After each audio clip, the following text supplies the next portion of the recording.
বিত্ত বিভাগৰ এই প্ৰশ্নৰ জৰিয়তে আমি তেওঁলোকৰ পৰা জানিব বিচাৰিছিলোঁ যে অসম চৰকাৰে কি হাৰত ঋণ লৈ আছে আৰু ঋণসমূহ কি কামত ব্যৱহাৰ কৰি আছে, কোন কোন বিভাগত কি ধৰণে ব্যৱহাৰ কৰি আছে, এই প্ৰশ্নৰ জবাব আমি মন্ত্ৰী মহোদয়ৰ পৰা বিচাৰিছিলোঁ। আৰু তেওঁলোকে সকলো এই ধৰণৰ উত্তৰৰ পৰা সম্পূৰ্ণভাৱে বিৰত থাকি চালে বেৰে কোবাই কোনো ধৰণৰ সুদুত্তৰ তেওঁ দিয়া নাই।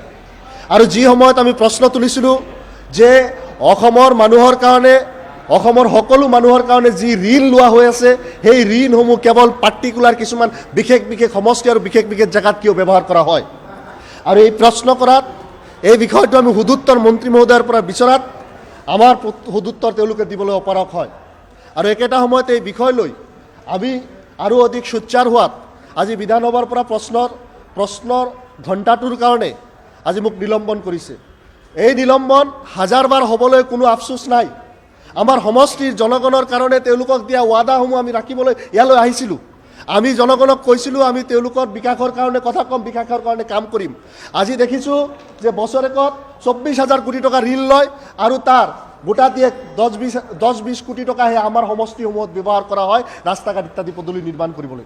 সৰহ সংখ্যক পুঁজি, এই ঋণৰ পুঁজিসমূহ নি মুখ্যমন্ত্ৰীয়ে যাক ভাল লাগে, বিত্তমন্ত্ৰী য'ত ভাল লাগে, তেওঁলোকৰ নিজা মানুহৰ সমষ্টিসমূহ, তেওঁলোকৰ বিধায়ক থকা সমষ্টিসমূহত ব্যৱহাৰ কৰে।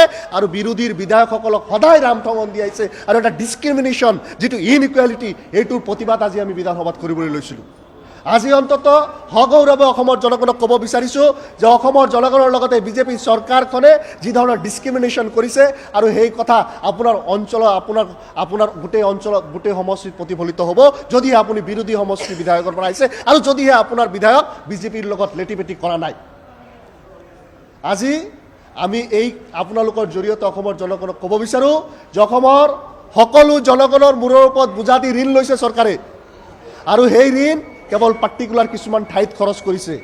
আমি দাবী কৰোঁ যে অসমৰ প্ৰতিটো সমষ্টিতে এই ঋণৰ টকাৰে ডেভেলপমেণ্টৰ কাম হওক।